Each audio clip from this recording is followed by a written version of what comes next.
ನಾಯಕನಹಟ್ಟಿ ಸಮೀಪವಿರುವ ಲೇಕಲ್ಗೆರೆ ಅಮೃತ ಮಹಲ್ ಕಾವಲ್ ಭೂಮಿಯಲ್ಲಿ ಅಕ್ರಮವಾದ ಕಟ್ಟಡ, ಈಜುಕೊಳ, ಧ್ಯಾನ ಮಂದಿರ, ಭೋಜನಶಾಲಾ, ಗೋಶಾಲೆ, ಆಶ್ರಮ ಶಾಲೆ ಹಾಗೂ ಅಡಿಕೆ ತೋಟ ಇಷ್ಟೆಲ್ಲವನ್ನು ಅಕ್ರಮವಾಗಿ ನಿರ್ಮಾಣ ಮಾಡಿದ್ದ ಆಶ್ರಮದ ಶ್ರೀ ದೇನಾ ಭಗತ್ ಗುರೂಜಿಯವರ ನೇತೃತ್ವದಲ್ಲಿ ಕೋಟಿ ವೃಕ್ಷ ಅಭಿಯಾನದಲ್ಲಿ ಅಮೃತ ಮಹಲ್ ಕಾವಲಿನಲ್ಲಿ ತನಗೆ ಬೇಕಾದ ಅಕ್ರಮ ಕಟ್ಟಡಗಳು ನಿರ್ಮಾಣ ಮಾಡಿದ್ದನ್ನು ಮಾಧ್ಯಮ ಹಾಗೂ ಸಾರ್ವಜನಿಕರು ಗಮನ ಸೆಳೆದಾಗ ಹಿರಿಯ ಅಧಿಕಾರಿಗಳ ತಂಡ ಸ್ಥಳಕ್ಕೆ ಭೇಟಿ ಕೊಟ್ಟಾಗ ಅಕ್ರಮ ಕಟ್ಟಡ ನೋಡಿ ದಂಗಾದರು. ಕೋಟಿ ವೃಕ್ಷ ಹೆಸರಲ್ಲಿ ಷರತ್ತುಬದ್ಧವಾಗಿ ಮರಗಳು, ಹುಲ್ಲು, ಔಷಧಿ ಸಸ್ಯಗಳು ಬೆಳೆಸುವುದು ಕಡ್ಡಾಯ. ಆದರೆ ಇಲ್ಲಿ ಹುಲ್ಲು ಇಲ್ಲ, ಔಷಧಿ ಸಸ್ಯನೂ ಇಲ್ಲ. ಅಕ್ರಮವಾಗಿ ಕಟ್ಟಿರ್ತಕ್ಕಂಥ ದೊಡ್ಡ ಕಟ್ಟಡಗಳು, ಸರ್ಕಾರಿ ಭೂಮಿಯಲ್ಲಿ ಧ್ಯಾನ ಕೇಂದ್ರ, ಗೋಶಾಲೆ, ದೇವಸ್ಥಾನ, ಭೋಜನ ಶಾಲೆ, ವಸತಿ ಕೊಠಡಿಗಳು ನಿರ್ಮಾಣ ಮಾಡಿದ್ದು ಕಾನೂನು ಬಾಹಿರವಾಗಿ ನಿರ್ಮಾಣ ಮಾಡಿದ ಸ್ಥಳದಲ್ಲಿ ಗ್ರಾಮಸ್ಥರ ಸಮ್ಮುಖದಲ್ಲಿ ತೆರವುಗೊಳಿಸುವಂತೆ ಸೂಚನೆ ನೀಡಿದ್ದಾರೆ. ಗುರುವಾರದಂದು ಅಕ್ರಮ ಅಡಿಕೆ ತೋಟವನ್ನು ಜೆಸಿಬಿ ಯಂತ್ರದಿಂದ ತೆರವು ಕಾರ್ಯಾಚರಣೆ ನಡೆಯುತ್ತಿದ್ದು, ದೊಡ್ಡ ದೊಡ್ಡ ಕಟ್ಟಡಗಳ ತೆರವು ಯಾವಾಗ ಎಂದು ಸಾರ್ವಜನಿಕರು ಎದುರು ನೋಡುತ್ತಿದ್ದಾರೆ. ಕೋಟಿ ವೃಕ್ಷ ಹೆಸರಲ್ಲಿ ಅಕ್ರಮವಾಗಿ ಕಟ್ಟಡಗಳು, ಅಡಿಕೆ ತೋಟ ನಿರ್ಮಾಣದ ಹಿನ್ನೆಲೆ ಟ್ರಸ್ಟ್ ವಿರುದ್ಧ ಕಾನೂನು ಕ್ರಮ ಕೈಗೊಳ್ಳಲು ಸರ್ಕಾರಕ್ಕೆ ವರದಿ ಸಲ್ಲಿಸಲಾಗುವುದು. ಈ ಕಾರ್ಯಾಚರಣೆಯಲ್ಲಿ ಪಶುಪಾಲನಾ ಇಲಾಖೆಯ ರಾಜ್ಯ ವಲಯ ಜಂಟಿ ನಿರ್ದೇಶಕರಾದ ಟಿ.ಎಸ್.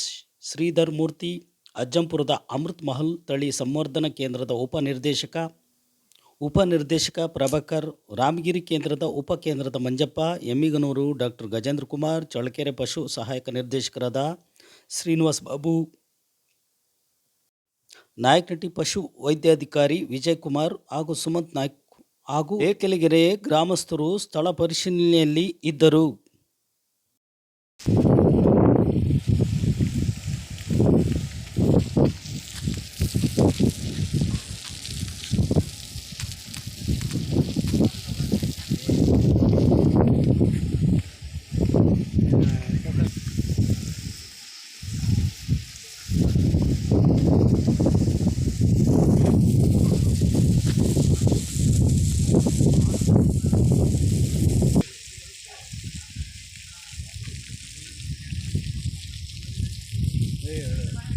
ಎರಡು ಮರ ಜೊತೆಗೆ ಅವ್ರ ಜೊತೆಗೆ ಬರೀ ಇಬ್ಬರು ಬಂದ್ರೆ 600 ಜನ ಆಗಲಿ.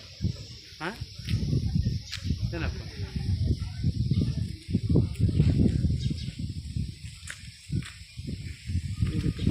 ಲಾಸ್ಟ್ ಈ ಭಾಗ ಏನಿದೆ 8 ಜನ ಫಲಾನುಭವಿ ಈ ಭಾಗ ಈ ಪಟ್ಟಿಯಲ್ಲಿ. ಅದರಲ್ಲಿ ನಾವು 4 ಎಕರೆ ಅರ್ಜಿ ಹಾಕಿರೋದು, 98ರಲ್ಲಿ ಅರ್ಜಿ ಹಾಕಿರೋದು. ಮತ್ತೆ ಇನ್ನೊಂದು 7 ಜನ ಕೆಳಗಡೆ ಇದಿದೆ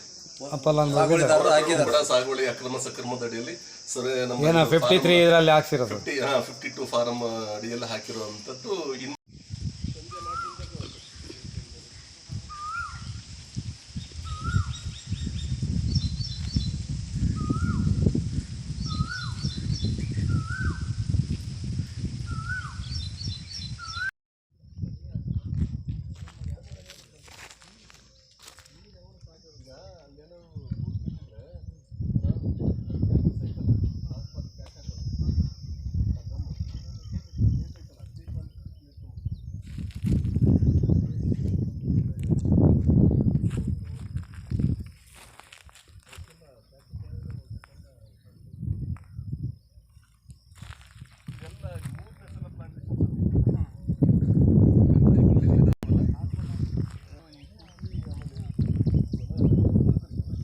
ಇವಾಗ ಈ ಗಿಡ ಬಂತು ಅಂದ್ರೆ ಅದ್ರ ಸಂಖ್ಯೆ ಕಡಿಮೆ ಆಗುತ್ತೆ.